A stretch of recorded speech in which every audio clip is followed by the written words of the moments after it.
Welcome to Muscles and Malarkey, a podcast about all things strength, fitness, and fun.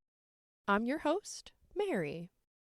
Get ready, babes, because this episode is for anyone stepping on the platform for the very first time, or if you just love a good meet day story.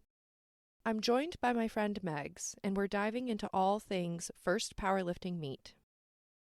The nerves, the lessons, the oops, I didn't know that moments, yes, including the chaotic bits. We're sharing our own first meet experiences, giving some solid tips if you're gearing up for your first competition, and, because it's me, there are a few unexpected tangents, including a cameo from my incredible singing voice. Whether you're new to the sport or just here for the laughs, this one's full of stories, sass, and support.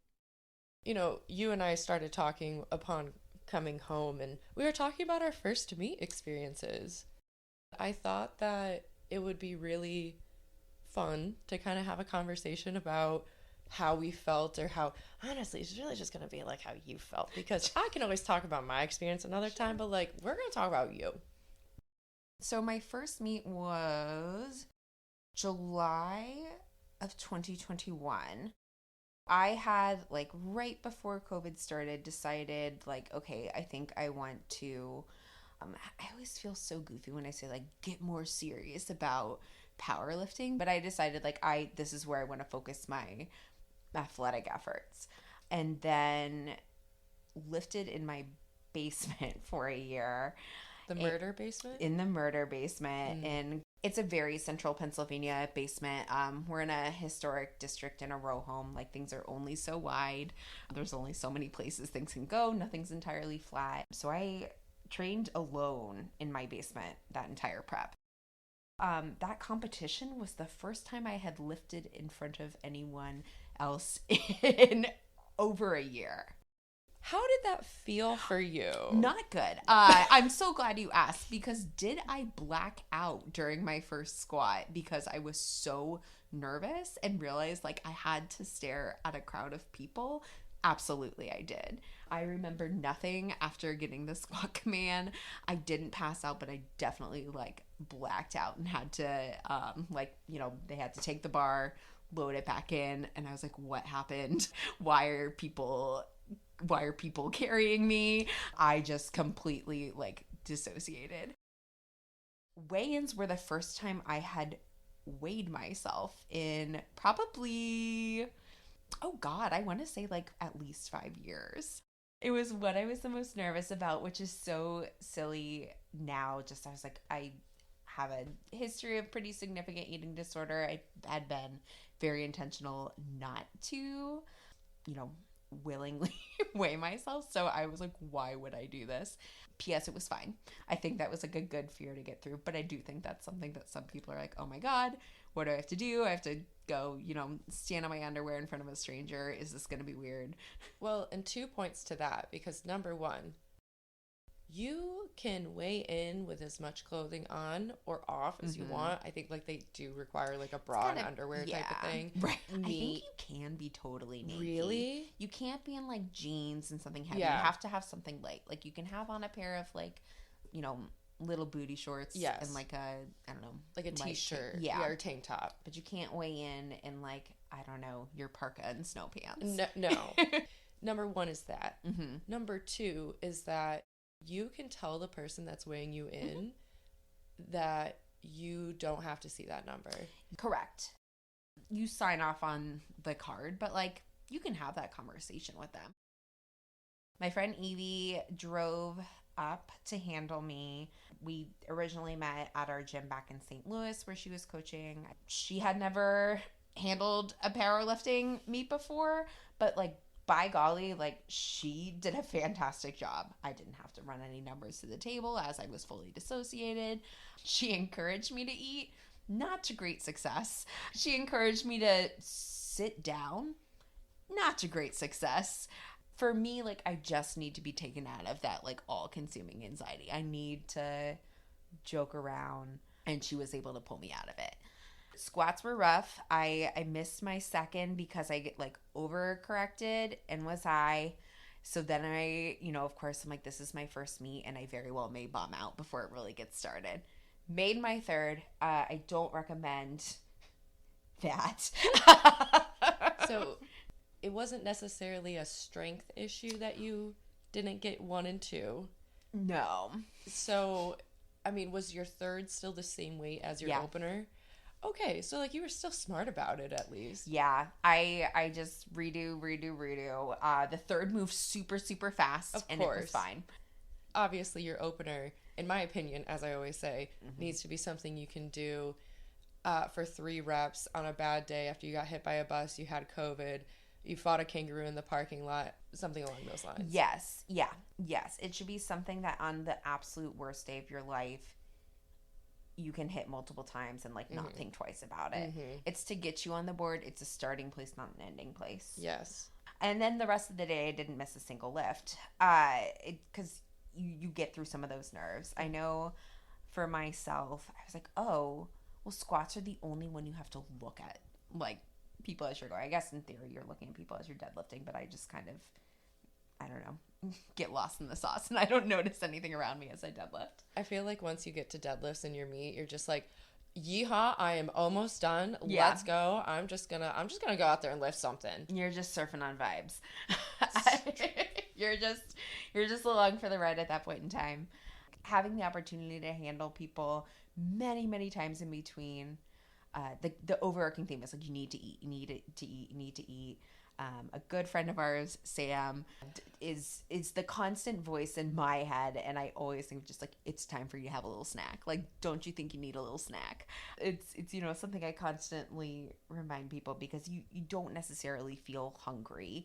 All you feel is that adrenaline, but your body does still need fuel, for better or worse. I will say that I had the utmost pleasure of having Sam Newton handle me during Goddesses in 2023. It was my first time meeting like everyone. Yes. And it was also my first time of really having a crew to lift with. You know, like what we did today of just running the warm-up room. Yeah. Making sure everybody got their attempts. Jarrett was great with loading weights, and, you know, he lifted me off and all that fun stuff. But I really learned a lot about how to be a good handler from Sam and also Amethyst when she handled me for No Luck 4. It's such a value to have someone with you who, it's great if they know the pace of the day. It's also great if they know kind of what you need. Do you need someone to just kind of let you be and let you, go off and do your thing? If it's a 4-flight meet where you've got hours of downtime, do you need someone who's gonna like hustle you to the platform? Do you need to be told where you need to be, or like, are you gonna pretty much take care of that and you just need somebody to, like, I don't know, take your headphones from you, whatever. Everyone's a little bit different. The meet we worked today was a 1-flight meet with a 45-minute break in between, since there was no flight B to cycle in. Which is not very common, and this is where I'm going to say, support your local meets. Absolutely. Go to local meets. Absolutely. If you've been lifting for like less than 5 years, you really don't need to like rush to get to nationals. It doesn't really fucking matter that much. A lot of the local meets have been small recently. For me, the meet was at my home gym. That's really cool to be able to do, and to, get to draw in some folks from around the area that, maybe haven't been there before. It's a great way to build the gym. It's a great way to get to know other lifters in your own backyard. I think a lot of us forget powerlifting is a super niche sport. Yes. Chances are in your workplace, unless you work in a gym or are a powerlifting coach, you don't work with a lot of other powerlifters. You maybe don't live in the same neighborhood as a lot of powerlifters.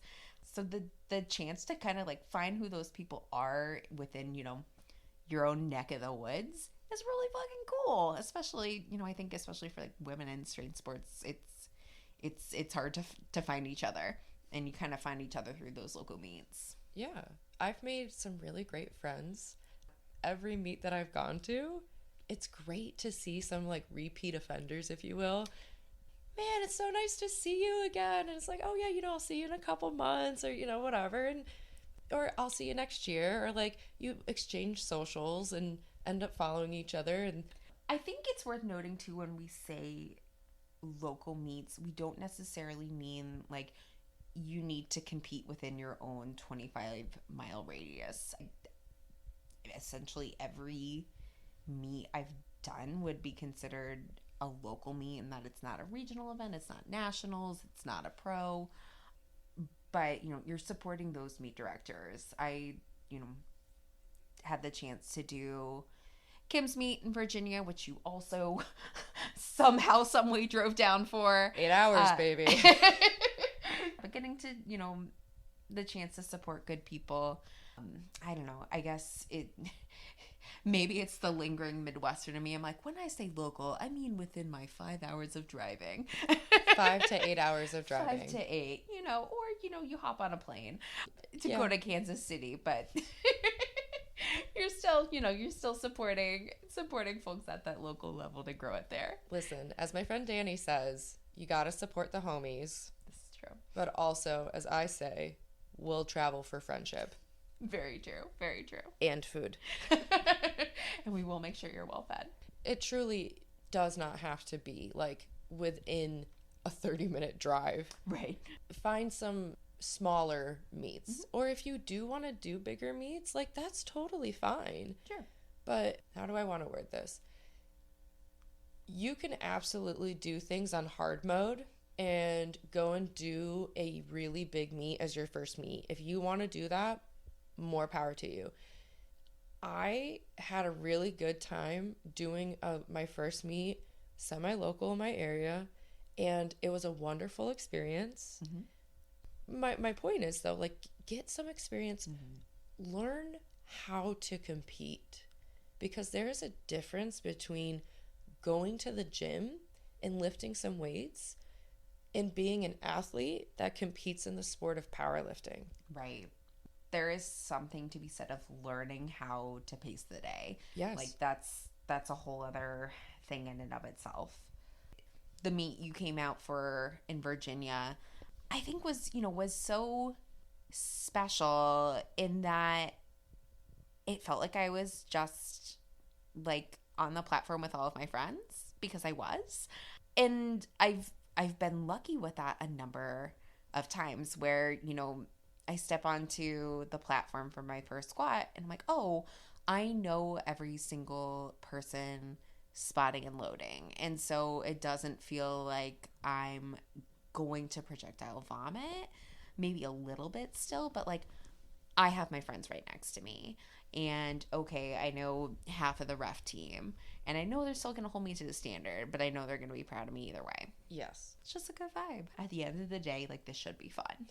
Yes, you need to have fun with it. I mean, that's part of the reason why, as I told you, like I got more done up today for a powerlifting meet than I have for some dates with my husband. Right. Absolutely. Like, I have my hair curled. I put highlighter on.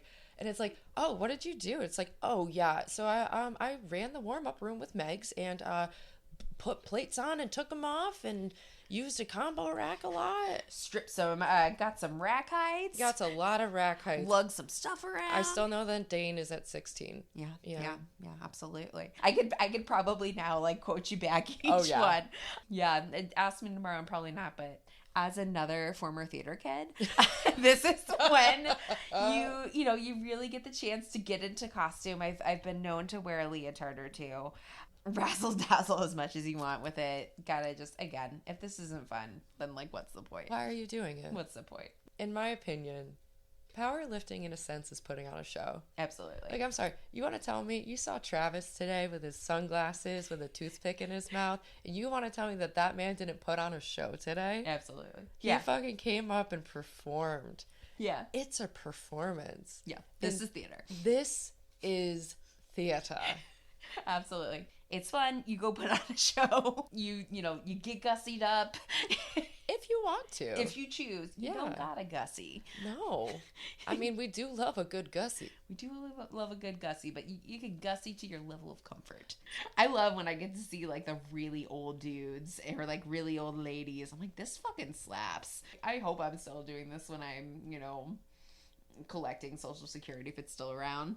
I will say too, because I remembered the point that I wanted to make, which was you can absolutely get gussied up. Mm-hmm. But if you want to just show up and do like what is your comfort level, like you were saying, and that's fine. You don't have to get dolled up. You don't have to match your nails to your singlet. And you don't have to be neurotic enough to pack 3 different outfits, one for squat, one for bench, one for deadlift, and do that. Yeah. Who would do Not that? that anyone would change bows and socks for each lift, because that would be insane. Yeah. And they definitely wouldn't have different socks of their dogs living and deceased. Rest in peace, Dexo. Rest in peace, Dexo. I believe very strongly in like the hand-me-down system. My friend Ashley, who we were handling today, she hadn't used a belt before. She wanted to figure out what she wanted. I had old Inter belt that had been sitting in my closet for like a year, 2 years. I'm like, do you want to try one out? Do you want to try this until whenever you find what you need is around?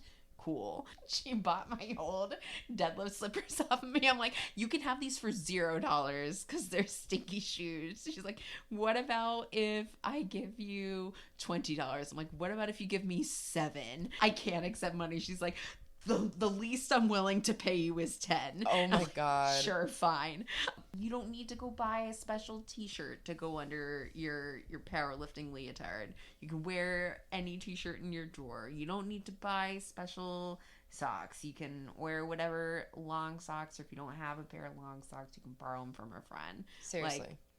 So, as someone who's never been chill a day of my life, we are the chillest, coolest girls. As someone who's never even considered the option of just winging anything, I perhaps overcorrected the other direction, in which I think I memorized the rule book.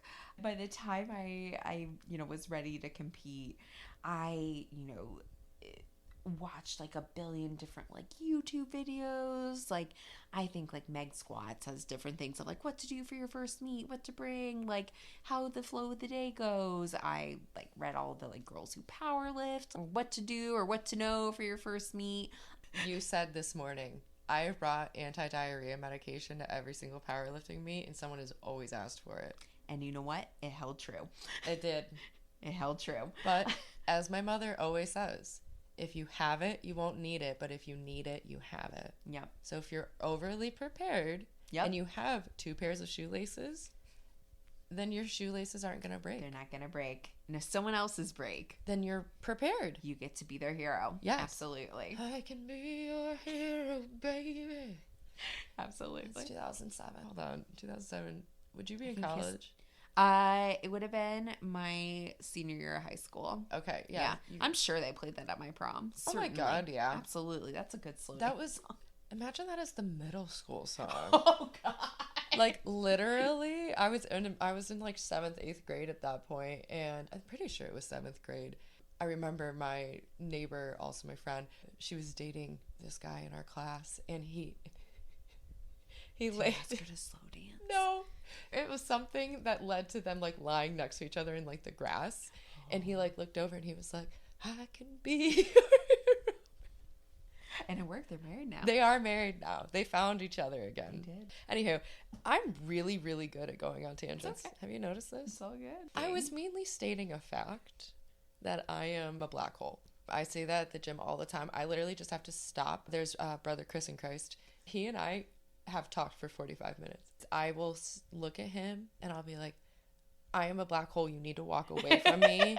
Or if I'm like leaving the gym, I'll just be like, well, time to go. Gotta do the Midwestern thigh slap. Well, better let you go. Better let you. Yes. All right. I'm gonna let you go. All right. I'll let you go get something to eat. We'll make the rounds again. We'll catch up later. Every time. Let's pivot to this. If you had to give an advice to somebody who was going to go into their first meet, Mm-hmm. what would be like a key piece or a few key pieces of advice that you would tell them? If you have the chance to compete with someone, with people you know, whether they are competing alongside you or they're working the event or it's in your neck of the woods, your home gym, whatever, that is a great launching off point. It's cliche, but it's true. Like, you control your controllables. If you want to put yourself on like 3 planes, a train, and an automobile for your first meet, and like have to figure out where your local grocery store is and how you're gonna feed yourself for 5 meals, and more power to you. To go do a 12-hour meet? Yeah, to go do a 12-hour meet and feed yourself across the whole day. I'm also going to say this one little thing, and this is going to be a very bitchy comment. I don't care. You're going to do a 12-hour meet and come last in your weight class because you're in a fucking big-ass pond and you are a small-ass fish. Not to say that there is no competition at the local level. Sure. But also, you'd be a little surprised at the competition that might be on your local level. I Yeah. mean, there was a guy at our meet today who was single ply. It was his birthday, and I think he totaled 10 times his body weight. Yeah, I think I heard that. I think he squatted 810 pounds, I think. I think that's correct. Yeah. There you go. I mean, I'm pretty sure he probably won the meet. I think he did okay. He did I think he did okay. He probably did okay. Yeah. Yeah, and that's at the local level. Absolutely. See? So unless you're squatting over 800 pounds, you can be at the local level too, okay? Yeah. And we're talking for your first meet. Yes. Specifically. Yes. So ask questions. A friend of mine from back in St. Louis was powerlifting, my friend Nicole. She kept asking me. I was back at a friend's wedding. She's like, so when are you going to compete? When are you going to compete? When are you going to compete? I'm like, I don't know. I reached out to her, asked like, I'm finally committed to doing my first meet. What is your advice? Like, what would you say? Like, what are things I should know? Asking questions. No one is ever going to say like, anyone wants to help. Ask questions in the warm-up room. Be prepared. Know what your warm-ups are. Know what you need to do. If you don't know how to adjust a combo rack, ask somebody to show you. If you've never seen a kilo plate in your life, ask somebody to help you respectfully. The other thing, I think a lot of people think there's some sort of threshold you have to hit to do their first meet. I constantly, hear from people like, I would love to compete, but I'm just not strong enough, or I'm not strong enough to be competitive, or like, I think I should be squatting X amount before I compete, or I need to weigh this much myself before I compete. If you're waiting to be quote unquote strong enough to compete, one, you already are, but also you're never gonna hit this like magical point where you're like, I am officially strong enough, in heavy scare quotes, like I have reached my final form, like here it is. It's a constantly moving goalpost, and it's a very personal goalpost. It's so easy to think like, okay, I'm, squatting X amount of weight, and I know other people in my weight class are squatting twice as much, and like, oh my gosh, are they going to be like, who's this so-and-so? Nobody knows who's in what weight classes you're up there, and you're not going in order. Nobody knows and nobody cares. And not in a like, everyone's excited. Like, everyone's in the audience, and everyone you're competing alongside is happy that you're there and excited to see you reach your own level of personal success in this sport. So social media is something that's really exciting because, I think for a lot of us, like that's connected us to other people in the sport across the country that we wouldn't meet otherwise. But it's really easy to play the comparison game of like, oh, this other person I saw who's like around my weight class, she squatted 1 trillion pounds, and I don't squat 1 trillion pounds, and should I do this if I can't do exactly as much as somebody does? And the answer is yes, you still should. And because, we're all at different points in our own strength journey, I wholeheartedly agree with that. And it really makes me sad when I hear people give that reasoning. I'm just not strong enough to compete. And it's like, who's holding you to that standard? Because there is no question when you register for a meet that says, oh, you need to be able to bench this much. You need to be able to deadlift. The only time that's the case is if you are competing at a really high level meet. Absolutely. And it's like an invitational, or you have to have a certain dot score or certain total amount. But that's at the highest level, not at your first meet level. Go and do it. It's so fun. One girl, Ariel, she just came up to us. That we saw her yesterday when we worked out, and she came up to us. She's like, hey, I just wanted to introduce myself.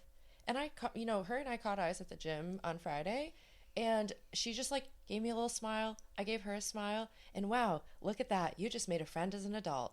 Yeah, absolutely. And, I think as you continue your time in the sport, you see people again, and then you have different people in different areas. Your friends are waiting. If only you go and find them. Oh, my God. Maybe powerlifting was just the friends we met found along the way.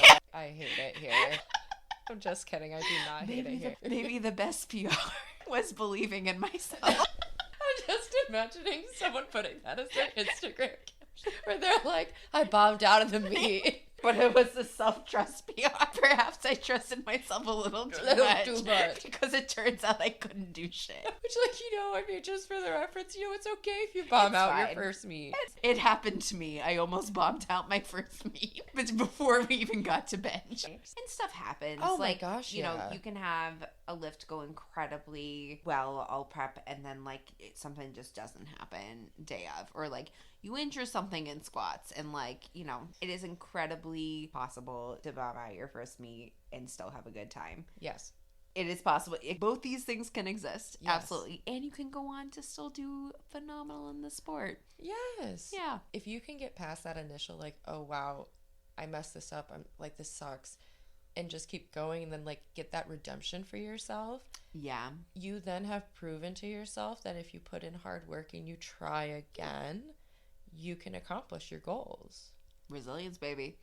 This is a sport that teaches you that. There can be a lot of curveballs, both in life, both in, prep, within competition day, and it's corny, but as am I. You learn a lot about yourself. So one of my favorite strongmen, his name is JF Caron. He said something that really stuck with me. He competed so frequently, so much. And he said, if you want to be good at competing, you have to compete. I heard that. I'm like, yes. To your point, every single meet you learn something. Every single meet you become a better competitor. I think there's a lot of folks who may also think, and I have absolutely been guilty of this, that it's all got to be linear to the moon. I, totaled 700 pounds my first meet, which means I should total absolutely no less than 701 pounds my next meet. It should always be a constant progression. That'd be really cool. Life throws you curveballs. Sometimes it's just not your day. I think it's probably an unnecessary pressure that a lot of us put on ourselves of why would I compete again if I'm not going to be able to meet or beat what I did last time? And I think, really case in point, there's things you learn and that you gain by getting on the platform. It doesn't always have to be another 5 pounds or another 10 kilos or a total PR. It can be the PRs we made along the way. It can be the PRs we made along the way. My favorite meets have been the ones that I've done with my friends.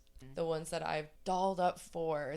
I did change my singlet and my shoes and my socks and my hairstyle in between every squat, bench, and dead when I did goddesses the first time. Yeah. And it's on video proof because there's a live stream. No one picked up on it except for Jack. And I think there's something about choosing to just have fun. Yes. When I did Build Strong in Kansas City 2.5 years ago, there's a point where you may have to kind of sit down and kind of temper your expectations. And there was a point in the meet, I had injured my hip. I got COVID. COVID continued to have me. I had a lot of lasting GI stuff with COVID, I accidentally dropped like 15 to 20 pounds in the course of about 6 weeks. Didn't tolerate food well. I'm so sorry, because that stinks. It was straight up not a good time. You know, I think I kind of got in my head of, I'm not hitting numbers close to what I was doing last prep. Like, last prep was so great. I was, you know, I had this great off season. I was positioned to do like all these great things, and like, I'm not even going to come close. Like, I might hit what I opened with for a third if I'm lucky on some of this. Like, why would I do this again if, you know, I'm going to do so badly? I say in heavy scare quotes. I had traveled up or down, left, right, center, whichever, to the cave. And I remember then saying to Liz, I'm like, oh no, like, absolutely, I'm going to do this. Like, because I can just choose to do this for me. And I was like, if I just go up and like squat the bar, and then I can just like do cartwheels if I want for the other like 2 attempts, that'll be fine for me, because this is something I can choose to do for myself. It truly is a hobby. It's a niche sport, as you said. Absolutely. I think it's always fun when I find someone who is also a fellow powerlifter, and you can kind of talk a little bit with them. Yeah. But weekends like this truly make my heart so happy, being able to see my powerlifting friends. Absolutely. And see, you know, Travis squat 810 pounds and deadlift, what was it, 722? I assume you're correct. It was definitely above 7, and anything above that like is a blur to me. Megs, thank you so much for sitting here with me chit chat, and thank you for hosting me this weekend, and thanks for being a fantastic warm-up room manager. Game day daddy. Listen, we are the best game day daddies this side of the Mississippi. Let's fucking go. You need some handlers? You call Megs and I. I know a combo rack, hate to see us coming. Oh, I know a combo rack, hate to see us coming. I know a kilo tree, hate to see us coming. A deadlift jack runs. I'm fucking done with myself. If you enjoyed this episode, please follow, share, rate, and review. It helps the podcast grow and reach more people. Do you have any questions or suggestions? Email me at musclesandmalarkey@gmail.com or find me on Instagram at musclesandmalarkey. Yeehaw and yee-claw, everybody.